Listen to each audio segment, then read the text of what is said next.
Hi, Peter Charles here of Hooked for Life Fly Fishing, and let's talk about a problem that everybody who starts in fly fishing has experienced in one way or another, and that's going into the fly shop and trying to pick your first batch of flies. If you're lucky, the store clerk will be very knowledgeable, very sympathetic towards a rookie, and will lead you through the process. If you're unlucky, you'd have more of an experience like I had. I went into Skinner's in downtown Toronto I don't know, 30 some years ago. And there was row upon row upon row of fly boxes. The store was very busy. It was lunch hour. Every angler in downtown Toronto had gone into it. So I was left to pick flies out on my own. I had no idea what I was picking. None whatsoever. And I still have some of the dry flies I've picked because they don't match any of our hatches, and I've never ever used them. They're still sitting in a fly box somewhere. In fact, probably one of the ones I have here. So, we all know what that feels like. You just look at rows and rows of flies in their little bins. What to pick? So I'm going to go through a process of how to organize this for yourself so you have some idea of what to do.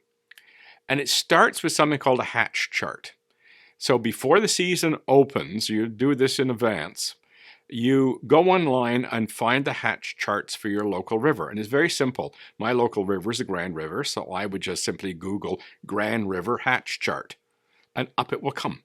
Also, there are books with hatch charts. This is one that was actually published about the Grand River, and there's the hatch charts right there. So I can go through and look at this and know what species are coming off at what time of the year.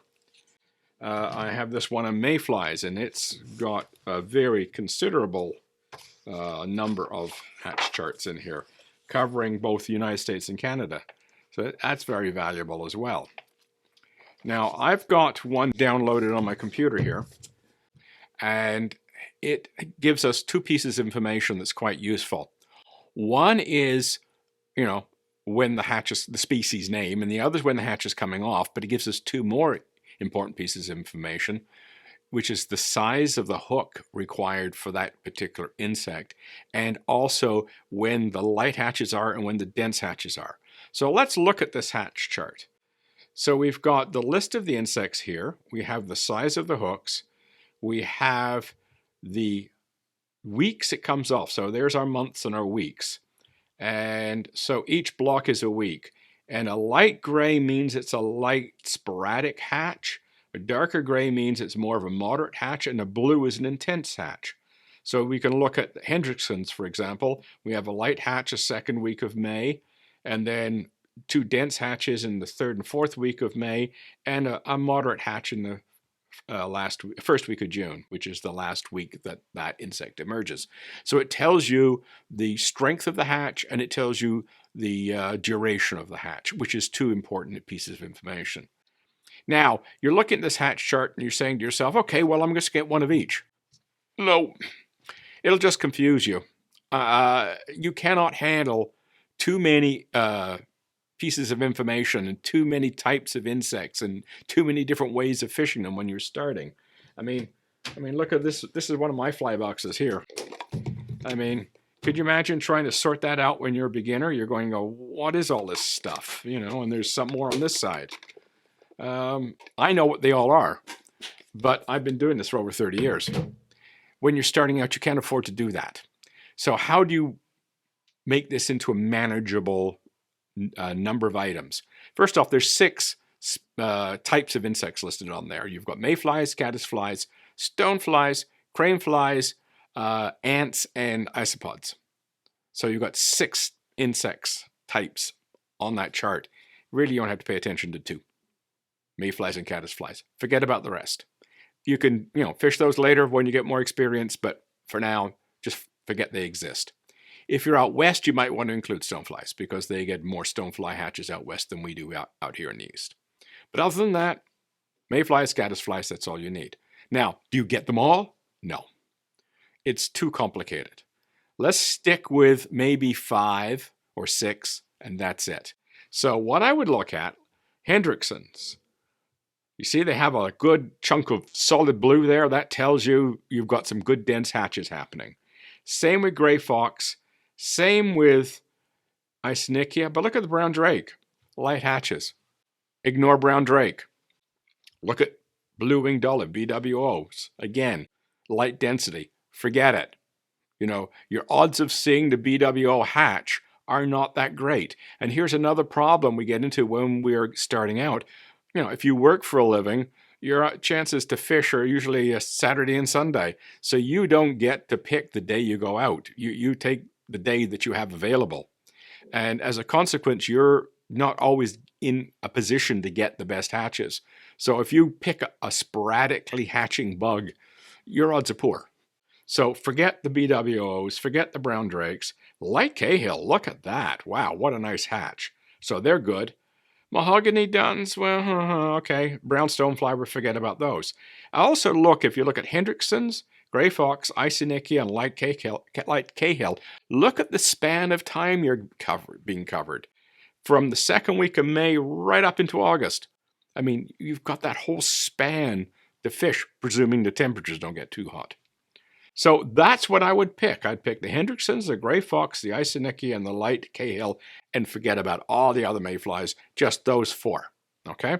So those are the mayfly picks. Now let's go look at the caddis. We've got tan caddis. That's a good one. And we have black caddis. That's a really good one as well. And spotted sedge isn't bad. So I would pick 2 of the 3, and I would probably go with tan caddis and black caddis because of the span of time and the density of the hatches. Caddis don't come off in blizzard hatches. They tend to come off onesies and twosies continually through the course of the day. So, you know, that's often quite handy. Caddis is often a good beginner fly to use because they're a little less critical on the timing. You may find caddis going off, you know, continuously for a good few hours where mayflies seem to appear and then disappear. You know, it's a huge blizzard hatch for 10, 15 minutes and just drifts away. Caddis is more continual.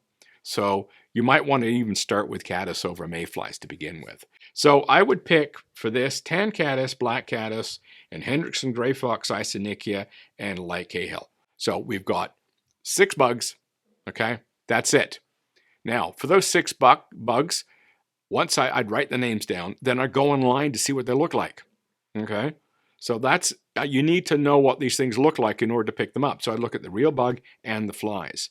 Now, a next thing when we're picking the flies, look at the fly size. You don't want any really, really small flies. The only exception is the black caddis is a bit small. Other than that, I would stay with the larger bugs. So blue-winged olives, BWOs, they go down to size 24. It's too small to start with. You won't see it.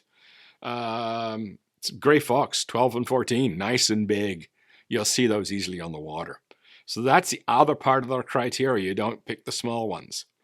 So we've got good-sized bugs, except for the black caddis. That's a bit on the small side, but the rest of them are all good size and nice and simple. There's only 6. Now, when you go to buy them, you know what the adult looks like, the dun. You also know what the nymph looks like. You get those pictures up, get them in your mind. You might even put them on your phone. So when you go into the store, you can actually check them on your phone. And now you buy the dun. You might want to buy the spinner, which is what happens after they lay their eggs. They fall onto the water. I wouldn't invest too heavily in spinners, but get 1 or 2. And also get the nymph, the larva, all right? Because you're going to need to nymph a lot of the time. We don't all get dries coming off. So you're going to, for each species, you're going to get some duns, some spinners, 1 or 2, and lots of nymphs, because you lose nymphs a lot because you're losing them on the bottom. So the greatest number should be nymphs, followed by duns, followed by spinners. And when you get your first fly box, like this one, what I would suggest is you reserve 1 or 2 rows for each species. So the first, let's say first 2 rows are my Hendricksons. So I put my dries and my spinners and my nymphs in those 2 rows. And Hendricksons are the first ones coming off. So I put those to the left. And then the next one coming off is the gray fox. So I put 2 rows there.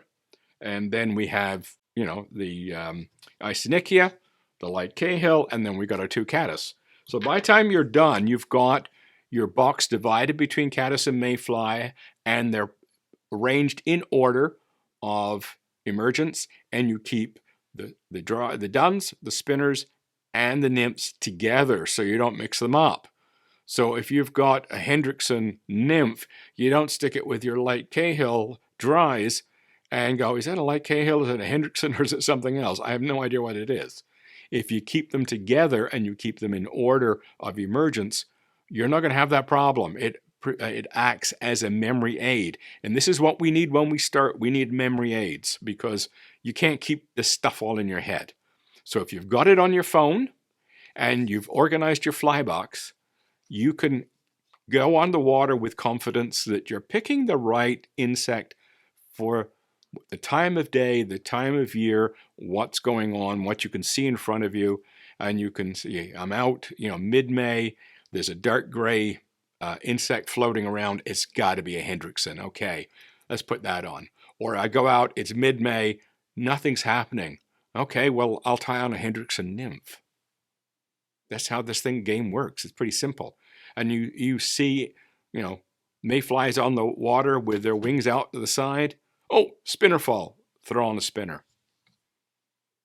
It's not too difficult when you're organized. When you know what you've got in your fly box and you know the time of year. So if you've got a hatch chart like the one I've got on my computer and the insects that you're going to be fishing in pictures on your phone, you're good to go. I mean, that's such a huge advantage to have phones these days. When I was starting, there was no such thing. You had to keep everything up here. But today, you could go out in the water and check your phone before you get on the water and say, okay, it's the right time for Isonychias. What do they look like again? Okay, there they are. Okay, that's my Isonychia. Okay, I'm going to tie, oh, there's some fly on the water. Okay, fine, tie it on. Away you go. It's not hard, once you're organized. So keep that in mind. First thing you do is get onto the hatch chart, make your selection based on how dense the hatches are and how wide the duration is, and also avoid the really small ones because they're tough to see on the water, and your odds of detecting a take go way down. Make sure you've got lots of nymphs, a fair number of dries, and a 1 or 2 spinners. You don't need tons of spinners. You're not going to encounter a lot of spinner falls. So, and you keep them organized together, all the duns, all the spinners, all the nymphs for the same species together, and order them in your box according to when they appear. You do that, you're good to go. So keep that in mind the first time you go into a fly shop to buy some flies. Cheers.